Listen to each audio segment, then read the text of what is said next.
আসসালামু আলাইকুম ভিউয়ার্স, আশা করছি আপনারা সবাই ভালো আছেন। আল্লাহর রহমতে আমিও ভালো আছি। আপনারা দেখতে পারতেছেন আমি আজকে রাইস কুকারের মধ্যে রান্না করতেছি। আজকে ভাজি রান্না করব। এখানে আমি প্রথমে তেল দিয়ে তারপর গরম করে নিয়ে তারপরে পেঁয়াজ কুচি, মরিচ কুচি এখন একটুখানি ভেজে নিয়ে তারপরে হলুদের গুঁড়া, তারপর মরিচের গুঁড়া অল্প করে দিয়ে লবণ দিয়ে পরিমাণ মতো ভালো করে কষিয়ে নিচ্ছি।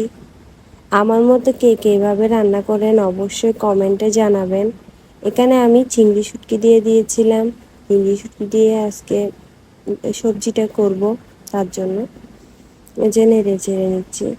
আশা করছি আপনাদের আমার ভিডিওটি ভালো লাগবে। শেষ পর্যন্ত দেখার অনুরোধ রইল।